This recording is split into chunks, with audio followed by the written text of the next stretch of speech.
Senhor presidente, eu ocupo aqui hoje essa tribuna e, obviamente, quero dizer ao meu companheiro Wellington Fagundes, um companheiro e amigo que se posiciona sempre de uma forma correta e oportuna, e aqui tratando de um tema que é tão importante, né, para a nossa população, mostrando inclusive aqui a presença de uma pessoa que é beneficiada por esses programas e que, obviamente, cria um alerta no governo em relação à importância desses atendimentos nessas áreas, né, tão carentes para o nosso país.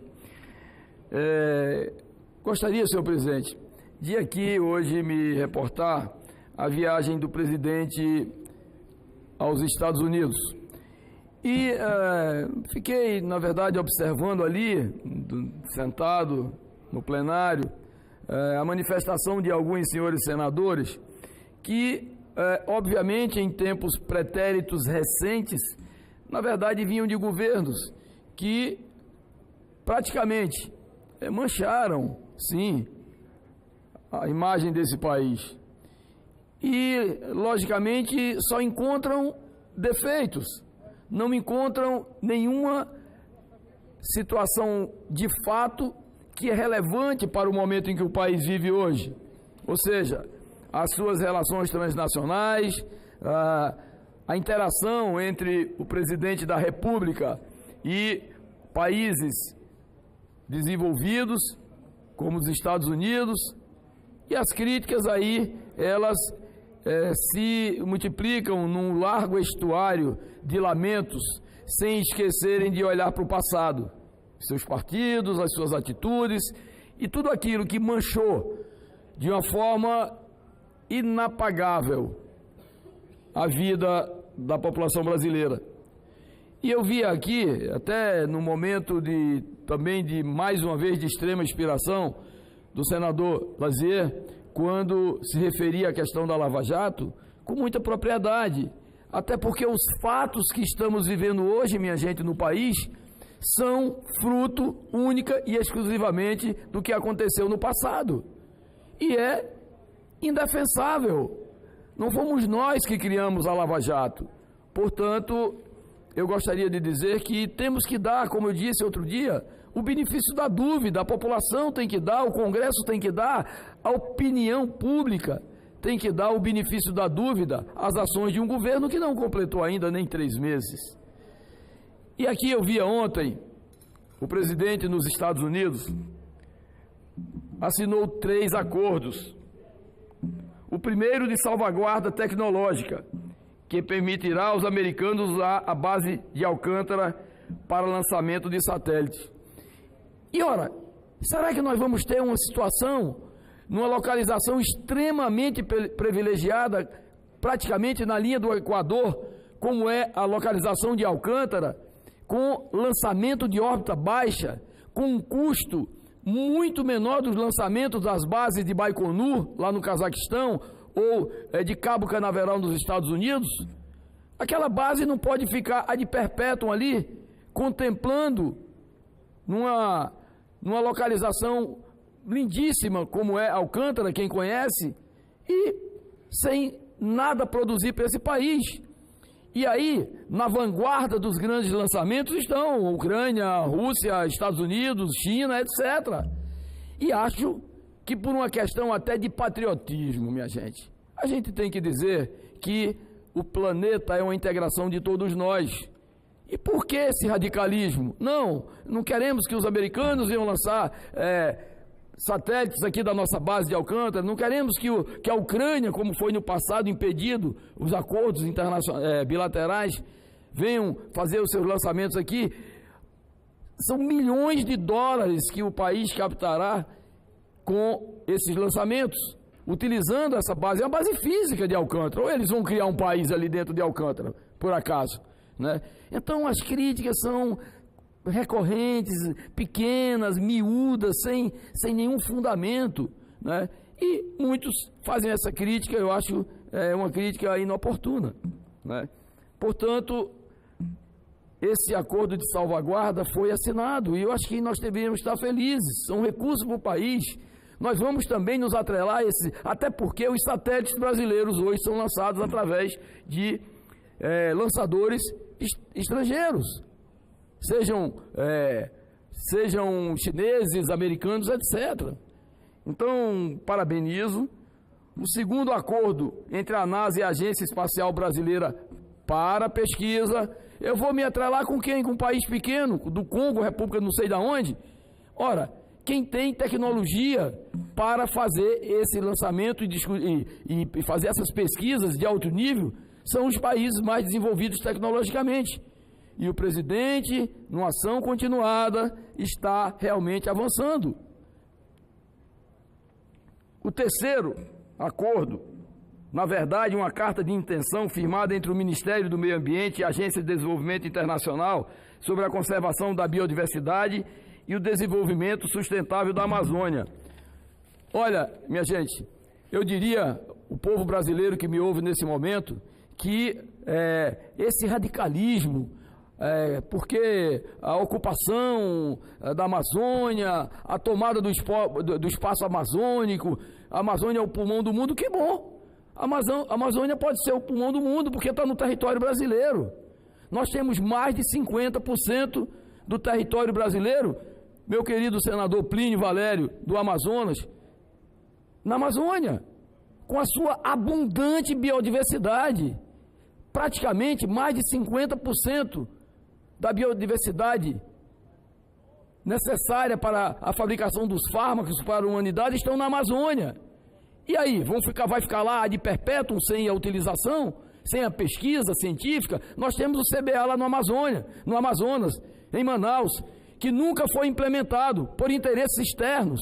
E agora compete ao Brasil fazer parcerias. Sim, claro que tem que fazer parcerias, né? Então eu diria que esses acordos, eles são acordos que nós temos que acompanhar. Aí sim, essa casa aqui, esse cenáculo das discussões maiores do país, tem que realmente acompanhar e, obviamente, aprovar e divulgar aquilo que é bom para o nosso país. Nós não podemos ficar num gueto circunscritos à ignorância e ao radicalismo de muitos. Eu acho que isso é um absurdo. Ei, a vida é um sopro de Deus, coisa tão rápida, passageira, que nós vemos aqui às vezes discussões acaloradas, que envergonham inclusive esse plenário, em troca de nada. Amanhã passa. E a população quer resultados, minha gente. A nossa população quer resultados. Resultados que possam, na verdade, fortalecer a posição de um país que é a 7ª ou 8ª economia do planeta. De 203 países no mundo, nós somos a 7ª ou 8ª economia do planeta, ponto final. E isso tem que ser reconhecido. Ah, porque vai para os Estados Unidos elogiar os americanos? Eu vou elogiar quem? Me junta com os bons que tu será um deles. É assim a lei da vida. Então, minha gente, eu fico acompanhando as manifestações dos meus pares, com respeito absoluto por cada um, aqueles inclusive bem mais experientes, aqueles bem mais letrados, aqueles que têm um discurso mais fluente, mais substancioso, mas a alma humana ela é igual para todos, para o simples, para o humilde ou para o letrado. E é o que nós arrancamos das ruas, do clamor das ruas, é o emprego, é a geração de emprego, é a renda, o medicamento na hora certa. Isso aí depende exatamente dos grandes investimentos que nós viemos fazendo nesse país e desses grandes acordos internacionais. Lembro que esses acordos precisam ser ratificados, minha gente, pelo Congresso Nacional.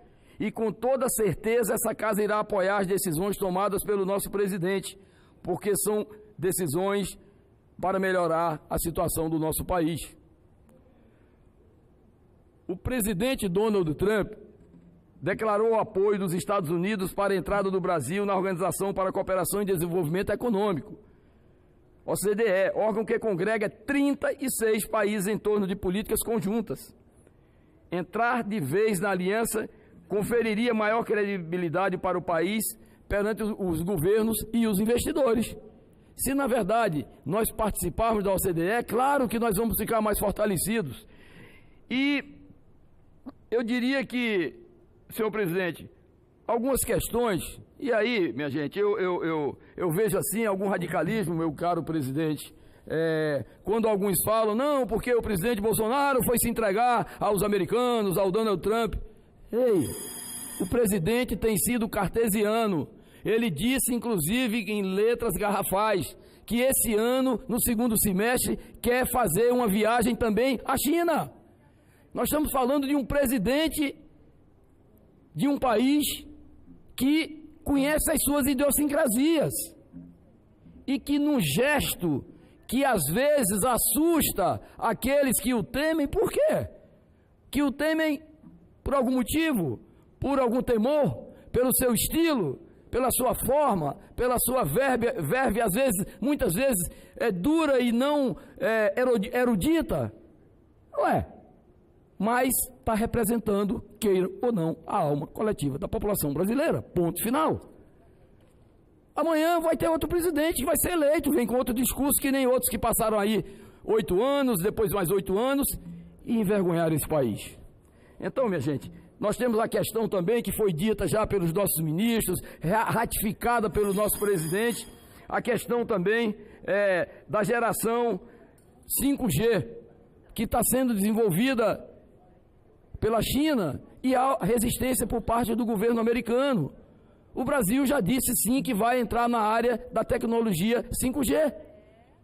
Então, eu tenho acompanhado essas manifestações e, às vezes, senhor presidente, nós, de uma forma silenciosa, observamos, mas não poderíamos deixar de nos manifestar também como cidadão, como representante de uma fatia da população brasileira também, que esse é o nosso sentimento.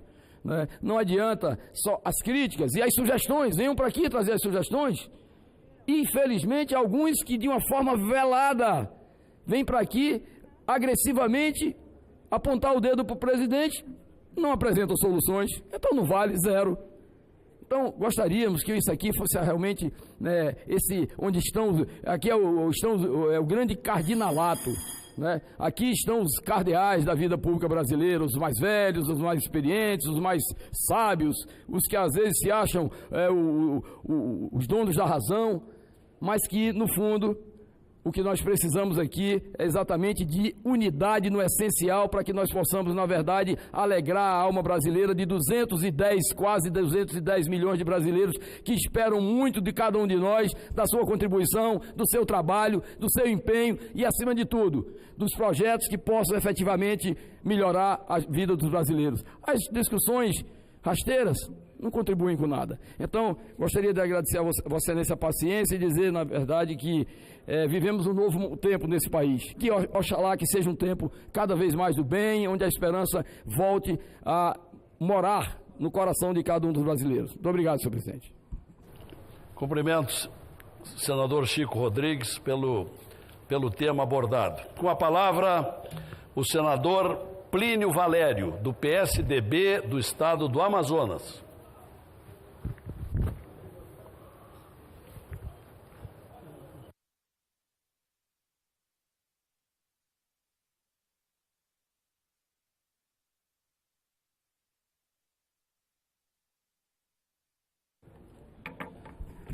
Senhor presidente,